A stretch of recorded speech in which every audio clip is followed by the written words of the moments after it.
there's so many things you got to take into account in comedy. It's not just this. So sound and lighting is crucial, right? But also it's where you're positioned in terms of your distance from the audience. If you're on the same level as them, like in a golf club or something, you've got to be very close. You've got to almost engage them like you're about to serve them a drink. You've got to be that close.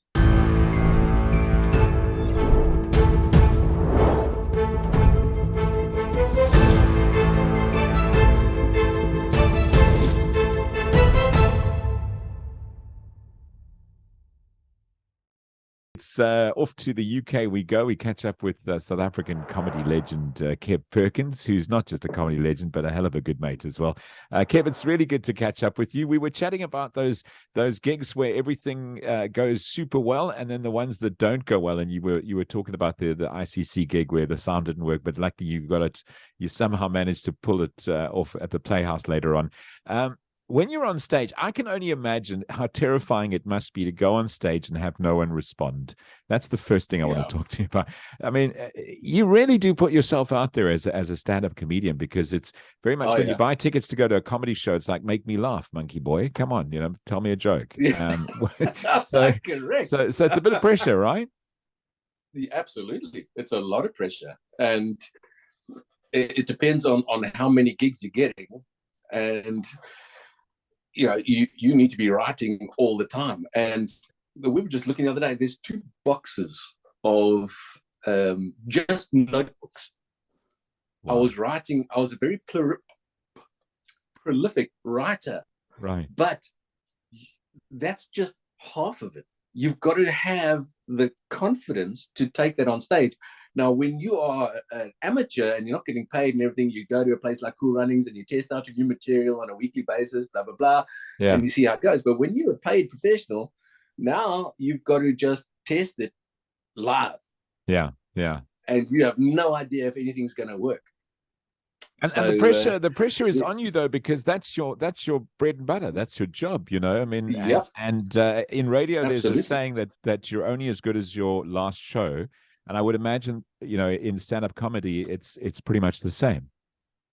Yes, very much. And, geez, that's a measure. I'm not doing so well. No, your last show was fine, mate. It's just been a while since your last show. Well, we won't count the one I did at a little town called Taunton here in southwest, near Somerset. There's a story there. Let's pull that thread. Come, tell me more. We will pull. No, that's fine. I won't go into that. It ended up being a good gig, but the first half was a disaster. But fortunately, there was only for about 20 people. So it's like a big seller, But I think I do think we got all 20 of the South Africans that live in Taunton.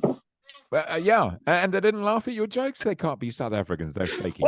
Well, they did, but it was there's so many things you got to take into account in comedy. It's not just this. So sound and lighting is crucial, right? But also it's where you're positioned in terms of your distance from the audience. If you're on the same level as them, like in a golf club or something, you've got to be very close. You've got to almost engage them like you're about to serve them a drink. You've got to be that close. Right. Whereas if you are in a room where you've got a bit of a raised stage, it's easier. You can be further back. So it's quite technical at times. But So no, I think altogether the worst gig has to be the ICC. But I think my best gigs, I would be hard pressed to find, and I know this probably sounds hella conceited, but I'd be hard pressed to find one. Yeah. Because then you're going to hate my next question. It wasn't the way, but you must understand, it's what the way I've never been. I wasn't allowed to be conceited as a child. I was, got it smacked out of me. So when I say I absolutely had these rock and roll gigs, it was that I was so grateful. I was so privileged to be in that position and to have those people, just see them enjoying themselves so much. I had bras thrown on stage, which was rock and roll. Yeah. and I am a boobs man, so this was just like the best thing ever. And uh, I think the biggest audience response I ever got to a certain piece was that was my next question. Is focus on we've dealt with the negatives. Let's go back to the positives. The bit that got the best laughs for you. The bit that got the best laughs, I mean, to me, it's all good, but probably the biggest was the first Mike Naicker thing where I used to intro with the Knight Rider theme song. Yes. That, and then later on the one I did about mountain biking. Yes. Those were, because especially the one about mountain biking, because it's quite a long piece, and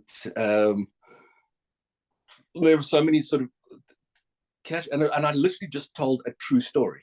Right. From start to finish, it's a true story. I just colored it in. Right. And it could have been told with a normal accent, but I told it with an Indian accent. But it was just, and people related very well, especially in South Africa, where I guess I was at a point where mountain biking and cycling in general was just climbing that massive, that wave of popularity. Everybody was getting on a bike, and it was just, so there was that to it as well. People could relate very much to this whole thing. Even people that hadn't thought of going biking, it addressed their sort of concerns and the funny part of the awkwardness of donning lycra and getting out there. I love it. So yeah, that was the best answer. And it was a lot of fun. And as you say, it's a true story, which makes it authentic, which makes it you. The fact that you told it with an accent, of course, is just adds a little bit of color and a bit of spice, as you say. The decision to pack it all in, because you came out in your biggest days in comedy was when there was this renaissance in South African comedy. There was the old guard, like the Joe Parkers, who'd been doing it for a long time. And then there was this dearth where they were kind of headlining everything. And then all of a sudden there was the new guys coming through, and you were in that mix, with yourself, John Flismus maybe slightly ahead of you, David Newton, Barry Hilton was still rocking it in those days, but you came through with this new crew, brat pack of comedians.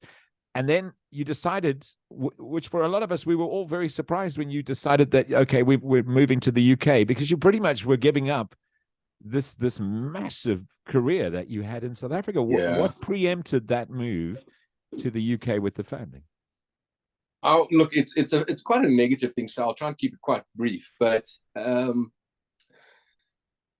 it's sort of the last 2 years, things were obviously things like normal stresses in South Africa. Where you watch Carte Blanche on a Sunday night and you want to slit your wrists. Yeah. And then by the following Friday you've gotten over it, and and then you repeat the cycle. But there were a few things. I got attacked while out training on my bike, and then discovering that I wasn't the only one getting attacked. There was literally thousands of us. It just kind of just pulled the wind out of us, and I wasn't feeling. And on top of it was like I wasn't getting booked anymore. And I know that, and I'm just saying this was my experience. So any of your listeners who are comedians who still got work during that time, well done, fantastic. But what happened to me was I suddenly lost my corporate business. It literally dropped by, I think it was like 73% in about 8 months. And you can't take those kind of hits. It's a massive financial burden, because you've still got the same expenses, still trying to live your life and whatnot. Yeah. Pay a mortgage. And it was actually one of the guys from one of the banks who told me, we're not allowed to book you anymore. Wow. And I was like, well, wow, was it something I said? And they're like, no. And it had to do, and I'm sorry, I've got to say this, but because there's no other way of saying it. Right. It was BEE, and I didn't have the points. Right. And they said, we can only book guys who are a 5 and above, and the maximum, because I had my little certificate, but I was a level 3, which was because it was just me. I didn't employ anyone. Yes. And I started losing voice business actually because of that. And I remember fighting to get paid for one of my voice jobs because they wouldn't pay me. I'd done the work. Yeah. Yeah. But they wouldn't pay me because I didn't have the right BE certificate. And so, yeah, so any of your listeners hearing this and thinking, oh, that's a load of crap. No, 100%, that whatever your experience is your truth. That's fine. Right, I'm just right. telling you what I experienced. And so it was, and I was quite angry because it was something that I felt I couldn't do anything about. Right. And, you know, we'd always been sort of non-racial bias and that kind of thing. And my kids had I'll use the British term, friends of color. Right. And we just didn't want them to grow up with the same things that we did. You know, we wanted it to be, you know, as it is, you know, open and multicultural and all that kind of thing. And it was great for the most part. But on the business side, I was suffering. Yeah.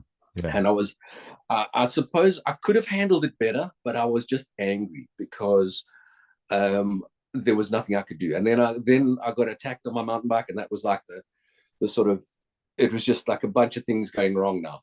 And my world started to shrink, and then I got shot at in my Golf. My beautiful R32. Oh, I love that car. Bro, you should have checked that cab. 3.2 liter V6. Man, I tell you, there was luck on that thing. I feel like we need to find it and send it to you. We need to find it. Oh, dude, I've still got it as my ringtone on my phone. We actually recorded it outside some voice studios where we recorded the exhaust, and so it's my ringtone on my phone. But I said to my wife, I actually need to let that stuff go now. But yeah. So off to the UK, and did you have work lined up in the UK? So sorry, there's this. Wait, man. Sorry. Forwarding. Okay, rewind. Rewind. And the other thing was, probably more of a concern to us was our kids, and especially my son, my eldest son. He's got cerebral palsy, and he's actually autistic as well. We've now found out, but he had the schooling issues were just, you know, he wasn't getting the help he needed. Yeah. And so we thought, well, what kind of future have they got? And so that was the final straw. And then just an opportunity came up, and my wife, because my wife is Dutch, so I qualified for a visa, and we just said, let's go. You know, we didn't have to worry about the exchange rate. Broek was fuck all divided by 20 is still fuck all, right?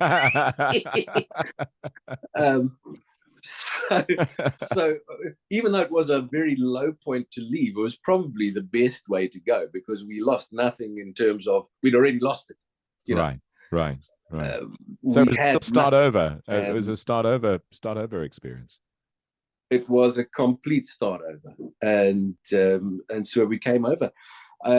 The actual story of my immigration is not a positive one. We had a terrible time.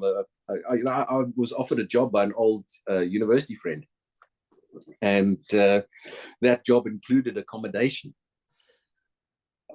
So it was all fantastic. The offer was too good to turn down, and it literally fell through on the day that we arrived. No.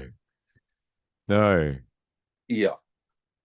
This guy picked me up from the airport, and we were. I know when you travel, you get a little bit tired and everything. Well, when you immigrate, your brain is cooked, absolutely cooked. The emotions are just crazy. I can't even explain it. You feel like somebody's died, and you just. I mean, you're at probably your lowest point. You're not thinking straight. So he picked us up. We go to the parking garage, get into the car, and we weren't even out of the parking. And he says, so what you going to do for work when you're here, while you're here? And I thought, no, I must have heard something wrong. Clearly I'm jet lagged. And I was like, well, and I mentioned the job and everything. And he was like, well, oh, no, there's nothing like that. And I was like, what? So anyway, short story long, um, he thought it was just a thing to get me a visa. And Oh, so, wow. and Oh, he's a very wow. wealthy guy. Very Right. wealthy guy. We stayed at his house is bigger than some South African houses. And just, yeah, just it was a total mismatch of things. And we ended up, all of us, plus and we had my cats coming over. I'd had to euthanize my dogs coming over, which is something I'm still it haunts me to this day. They were too Right. old to make the trip and everything, and Right. my border collie was on death's door, blah blah blah. So it was just, anyway, horrible. So we brought the cats, 3 cats. Staying with your rich Stupid, friend. right? Hey, and so no, the cats are out. So no, he basically told us we had to leave. So we went into a bed sit, which is basically a garage, and With 3 cats. with all of our suitcases and impashla on the one end, and 3 of us and 3 cats. Well, hey, talk about trauma, jeez. So yeah, but anyway, from then, I won't go into all the other details. I mean, we survived. We ended up coming through this thing. The other thing is, people don't think, like, your school year in England, it starts in July. Yes. And it finishes in June, like early June. They have like this long summer holiday thing, so late July, August is the beginning of the school year. Yeah. And so we arrived, December, thinking, oh, Christmas time, great, the boys will start in January. Well, they both started halfway through their year. Wow. Which caused also problems, which we've also recovered from. Yeah. Yeah. So yeah. I just think, now, I I think think where we are now is just crazy.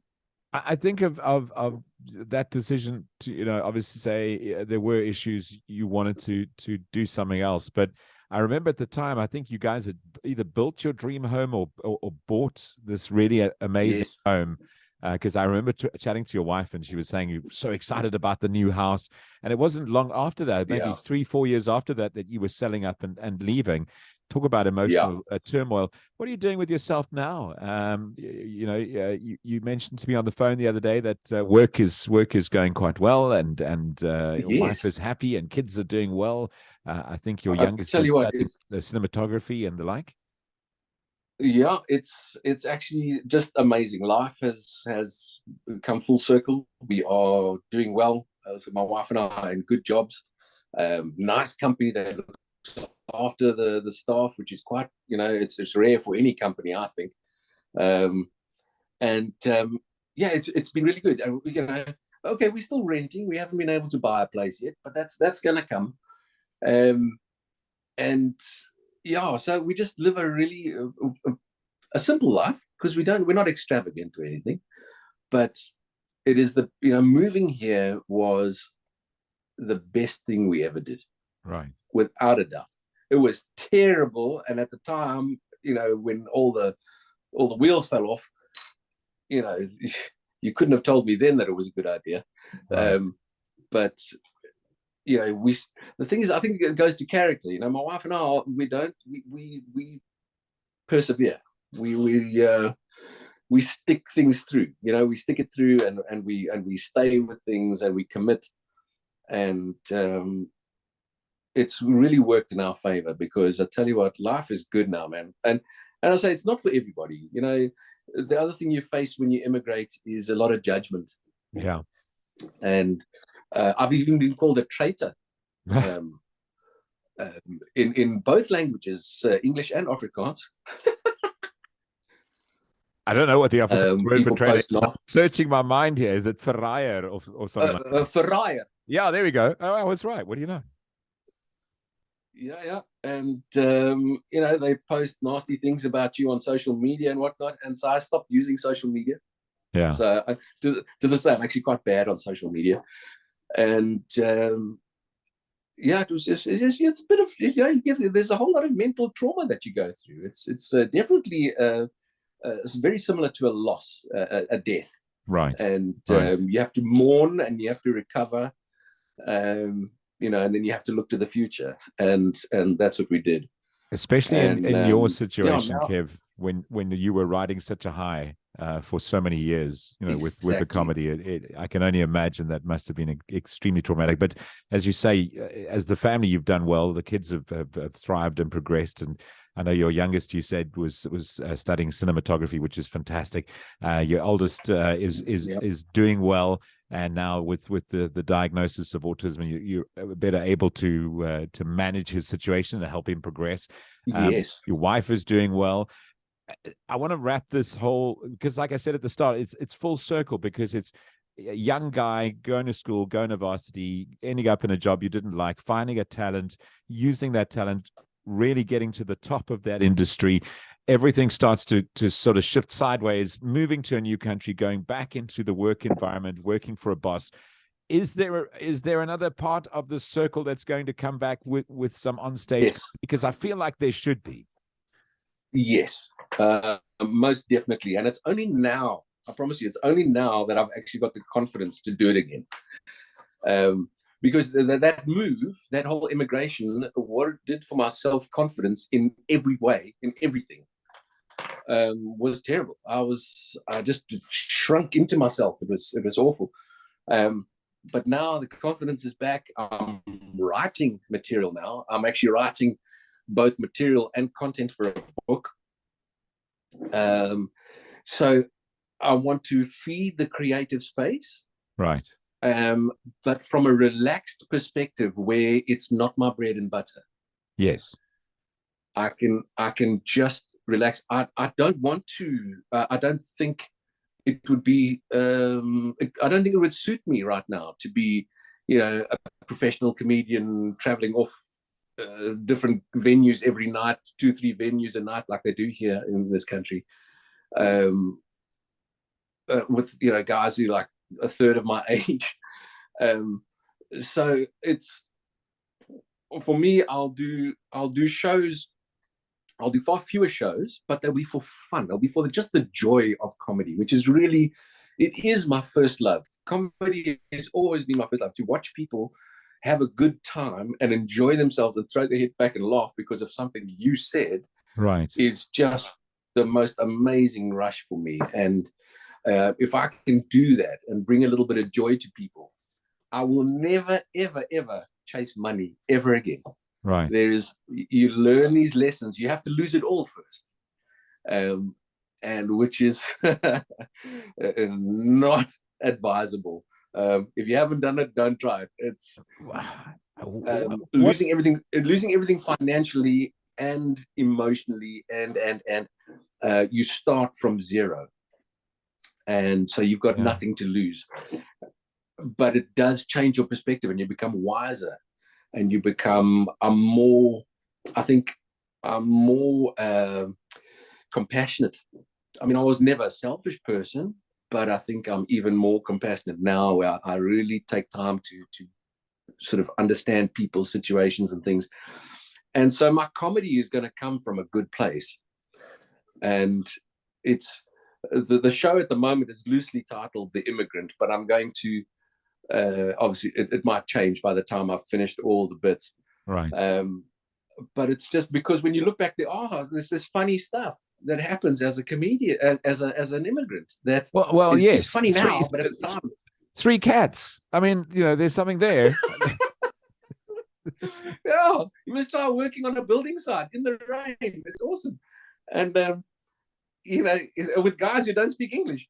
Oh wow. So it's, yeah, you know, now you look back at that, geez, that's funny. And you know, spending 8 hours a day painting a fence like Karate Kid style, you know. Right. That was so there is humor in it now, and I can relax and I can talk about it. Right. So I'm looking forward to that, and getting more onto doing the voice work, which is the creative outlet. Yes. And I think we've spoken about this. I don't believe I've got the best voice, you know. But these days the voice industry has totally changed. So from the days when you had to, like, I trained with Fiona Ramsey and I had to do the whole thing, and you had to project your voice, do all the different styles, Yeah. the voice of God and all this kind of thing. Now it's different. It's about your character, and you add a character to that. So you bring your personality to a voice, Yes. and you interpret a script and you deliver it, and you hopefully make it. You just make it yours, and then if people like it, they like it, and if they don't, they don't. Yeah. So it's totally different now, and I look forward to just having fun with that. Just doing stuff. And like I said, the job that I'm in right now is not that I'll ever sort of hang my hat and say, "Oh, I've got a job. I'm safely employed," because I mean, anything that COVID has taught us is that there is no safe employment ever. Right.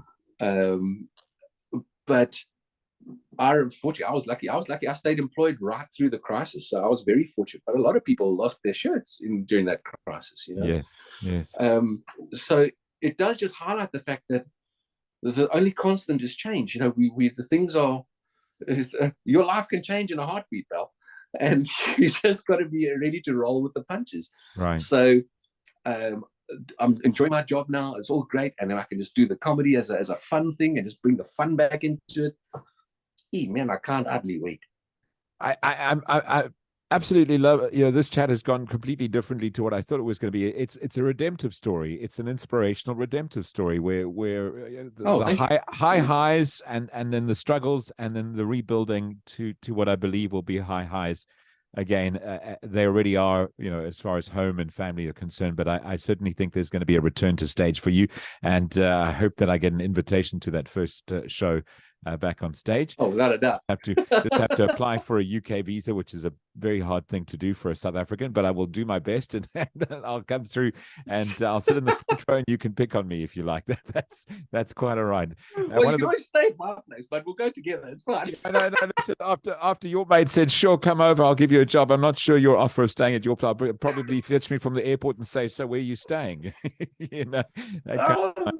Listen, what an absolute pleasure to catch up with you, and thank you so much for giving us the time. Please, you got to keep us informed with how the show's going, because I really think that you being back on stage, I know there's a lot of South Africans who share admiration for you, like I do, as far as your comedy is concerned, and you're a hell of a brilliant person, and it would be great to see you doing what you're so good at again, because I really think Thanks, it certainly was your passion, and yes. that also, when you were talking about taking a script and making sure, the word to me when it comes to anything in the entertainment business nowadays is authenticity.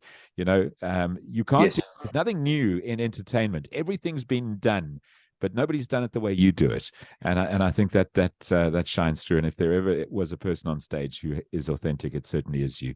Kev Perkins, thank you so much. Please send love to Pascal and the whole family, and I'll expect my invitation to your first show back on stage. Definitely, Gordy. Thank you so much. Thanks for the chat, buddy. It's been amazing. It's been my absolute privilege. Thanks so much.